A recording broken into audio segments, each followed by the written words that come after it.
Pois é, já estamos de volta aqui no canal Ligados no Flu, nesta quarta-feira, dia 1º de maio, dia do trabalhador, porque hoje tem Fluminense em campo pela Copa do Brasil, a estreia do Fluminense na terceira fase da competição que o Fluminense ganhou em 2007, foi campeão em cima do Figueirense, naquela decisão em que o Fluminense empatou no Maracanã, deu um susto na torcida, e aí no jogo da volta venceu com o gol do Roger Machado, que hoje é treinador de futebol. Bom, a gente trouxe mais cedo um vídeo falando sobre as finanças do Fluminense. O Fluminense divulgou ontem o balanço de 2023, teve uma arrecadação recorde, quase 700 milhões de reais em 2023, teve um superávit de 78 milhões de reais, recorde também na história do Fluminense, mas por outro lado, a dívida continua subindo. O Fluminense chegou a mais de 800 milhões de reais de dívida.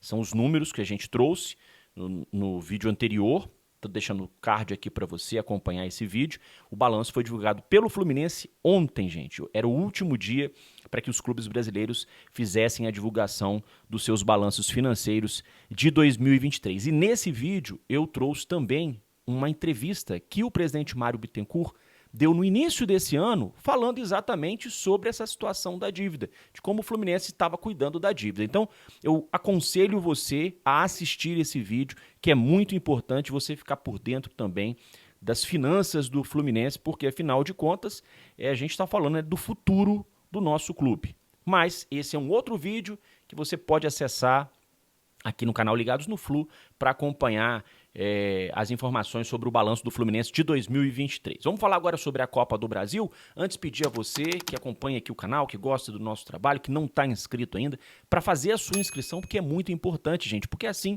você vai ser notificado pelo YouTube sempre que a gente postar um vídeo novo, então você vai ficar bem informado, vai ficar bem atualizado, e aqui a gente está sempre trazendo um resumão com todas as notícias do Fluminense. Então você não precisa nem perder tempo, entra num site, entra no outro, não precisa. Aqui a gente traz o noticiário completo do Fluminense para você que gosta do canal Ligados no Flu. Vamos falar então sobre Copa do Brasil.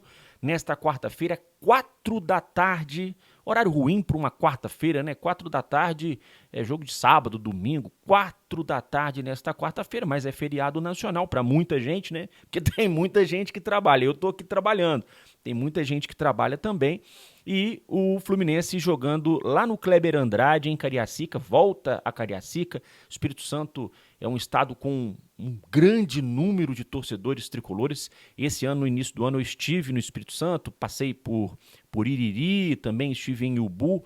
E a quantidade de gente com camisa do Fluminense, bandeira nas varandas, enfim, a torcida do Fluminense é gigantesca no estado do Espírito Santo. Tenho certeza que o Kleber Andrade vai receber um bom público na tarde de hoje. O Fluminense que fica essa semana toda no Espírito Santo. Chegou ontem, fica até sábado, porque sábado também tem jogo no Kleber Andrade, só que pelo Campeonato Brasileiro, no mesmo horário, 4 da tarde, jogo contra o Atlético Mineiro, jogo dificílimo. O Atlético ontem ganhou na Copa do Brasil, fez 2-0 no Sport.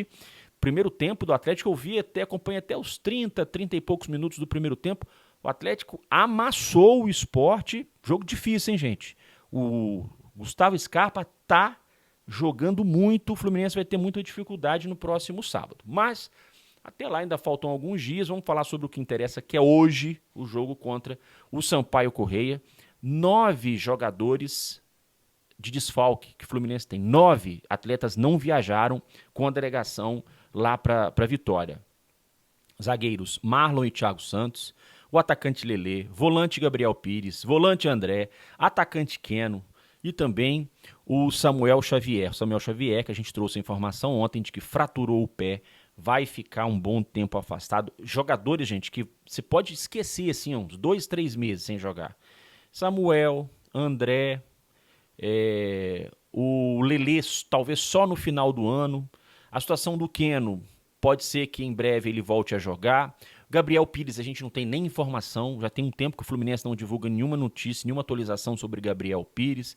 Thiago Santos também, a gente não tem nenhuma atualização, então são muitos jogadores lesionados. O Fluminense está sofrendo demais com essa questão das lesões nesse início de ano. E ainda tem o John Kennedy afastado por indisciplina, chegou atrasado ontem, a gente já trouxe essa informação aqui. É uma pena mesmo, o John Kennedy A gente não entende o que está acontecendo com ele. Mas é outro jogador que desfalca o Fluminense, além do Marcelo. Segundo a informação divulgada pelo jornalista Vitor Lessa, do canal do Lessa, o Marcelo foi liberado para viajar para Madrid para resolver problemas pessoais. Não sei se vai estar à disposição para o jogo contra o Atlético Mineiro no sábado, né? Teoricamente dá tempo de ir e voltar, mas não sei se ele vai se juntar à delegação lá em Vitória, no Espírito Santo, nos próximos dias para enfrentar o Atlético no sábado. O Fluminense também decidiu, né, o Fernando Diniz decidiu poupar. Além dos desfalques, o Diniz também decidiu poupar vários titulares pela questão do desgaste físico. Felipe Melo, Manuel, Ganso, Germancano, é aquela história. Você ter alguns jogadores experientes no elenco, claro que é bom, né? Quem acompanhou ontem Real Madrid e Bayern de Munique, o passe do Toni Kroos pro Vinícius Júnior é qualquer coisa, né? E o Toni Kroos já é um jogador veterano. Você ter esse tipo de jogador com muita qualidade no seu elenco é bom, mas você ter um time predominantemente com jogadores veteranos, jogadores, né, já com mais de 32, 33, 34, 35 anos, uma hora pesa, meu amigo, uma hora pesa. E, né, isso tem pesado muito no Fluminense desse ano, porque esses jogadores, eles também tendem a ter lesões com mais facilidade do que outros. Isso é natural, isso é natural. Então, talvez não, eu ia falar talvez, mas não é talvez, né? Eu acredito que o Fluminense cometeu um erro de avaliação no início do ano, quando ele dobrou a aposta e contratou mais, já tinha um time envelhecido, e aí contratou mais jogadores, né, experientes para o elenco.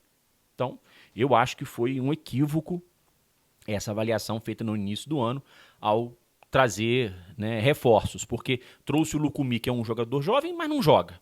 Por que não joga? Se não joga é porque não deve estar rendendo no treino, né? O Fluminense tem jogadores no seu elenco como o Isaac, que eu acho que é um bom garoto, uma boa promessa, mas também tem pouquíssimas oportunidades. Tem o Marquinhos, que praticamente começou a entrar no time depois que o Keno se machucou. Então, é complicado. Felipe Andrade, agora que ele vai ter a primeira oportunidade como titular com o Diniz. Com o Marcão ele teve. Com o Diniz é a primeira oportunidade, e na zaga, que é a sua posição de origem, né?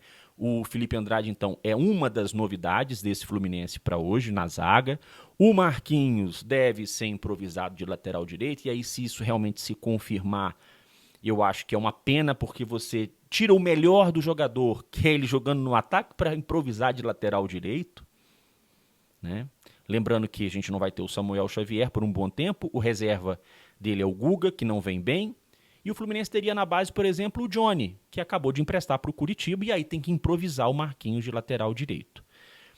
Chance para Terans e Douglas Costa no jogo de hoje. A gente precisa ver o Terans jogar mais, gente, porque 14 milhões, né, não dá para jogar no lixo. Então, vamos ver se o Terans mostra algum futebol para justificar esse investimento, esse altíssimo investimento que o Fluminense fez na contratação do uruguaio. Douglas Costa também, como eu disse, tendo oportunidade. E o Renato Augusto foi testado, segundo o GE, como falso 9. E pode jogar, então, de centroavante no lugar do Germancano. Vamos ver se vai dar certo. São muitas mudanças, são muitas modificações que o Diniz fez nesse jogo. Mas o adversário também não é, né, nenhum bicho-papão. Vamos combinar, né? Mesmo com tantos desfalques, mesmo com tantos jogadores poupados, mesmo com tantas mudanças, mesmo com esse monte de improvisação, ainda assim o Fluminense tem obrigação de jogar bem, convencer e né, fazer aí 3, 4. Tem obrigação, gente. O Fluminense tem obrigação de fazer hoje, né, uma grande exibição. Na minha avaliação, não sei o que você pensa. Porque o Fluminense vai pegar um time da Série C do Campeonato Brasileiro. Não dá. Né? Não dá para apresentar aquele futebolzinho mesmo com todos estes desfalques. Porque vamos comparar, se a gente for comparar a folha salarial do Fluminense, desses jogadores que vão entrar em campo com o do Sampaio Corrêa, tá de brincadeira, né? Tá de brincadeira. Bom, escalação do Fluminense provável para o jogo, então, com o Fábio, Marquinhos na lateral direita, Felipe Andrade, Antônio Carlos na zaga, meu Deus do céu, e o Diogo Barbosa na lateral esquerda. No meio, Martinelli e Lima. O Lima não sai do time, né? E o Terans tendo uma oportunidade. No ataque, o Douglas Costa, o John Arias e o Renato Augusto. Essa provável escalação do Fluminense, segundo a informação do site GE. Alexander, Arthur e Cauã Elias, que estavam afastados, foram reintegrados e fazem parte da delegação, poderão ser utilizados pelo Diniz no jogo desta tarde. O Sampaio Correia, gente, para vocês terem uma ideia, o Sampaio que vendeu o mando de campo, né? Esse jogo era para ser lá em São Luís, ou seja, imagina, ainda bem que o Sampaio vendeu o mando de campo, assim, pro torcedor lá do Maranhão é horrível, né? Porque ele queria ver o Fluminense jogar. Mas se você for pensar na questão da logística, né, para o desgaste dos jogadores, jogar em Cariacica é muito mais perto, né? Então a gente tem que olhar por esse lado também. Então, o Sampaio Corrêa ele vendeu o mando de campo. Então, o Fluminense vai jogar com a sua torcida toda a favor. E o Sampaio, para vocês terem uma ideia, nesta Copa do Brasil, ele enfrentou até agora o Humaitá do Acre e o Ferroviário do Ceará. Empatou os 2 jogos e avançou. O primeiro jogo ele avançou porque, né, na primeira fase tem aquele critério, se você é visitante e empata, você consegue avançar. E aí, por esse critério, o Sampaio conseguiu passar pelo Humaitá do Acre. E na segunda fase, empatou com o Ferroviário do Ceará em casa e se classificou nos pênaltis. Na Série C do Brasileiro, o Sampaio jogou 2 vezes. Perdeu na estreia para o Aparecidense de 2-0 e empatou com o Figueirense de Santa Catarina em casa em 1-1. Então, é o que eu falei. Mesmo com um monte de desfalque, mesmo com vários problemas, mesmo com vários jogadores poupados, o Fluminense tem obrigação de entrar em campo, jogar bem, ganhar, convencer, porque senão você tá de brincadeira, né? Senão tá de brincadeira. Apita o jogo hoje o Felipe Fernandes de Lima, de Minas Gerais. No VAR estará Vitor Carmona, de São Paulo. Por disputar a terceira fase, o Fluminense já entrou na terceira fase.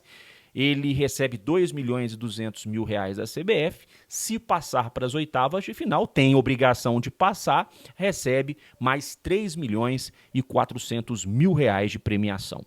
Grande abraço, bom jogo a todos. Depois da partida eu volto com aquela resenha, trazendo a análise de Fluminense e Sampaio Corrêa no Kleber Andrade, no Espírito Santo. Bom jogo a todos, bom feriado, pessoal.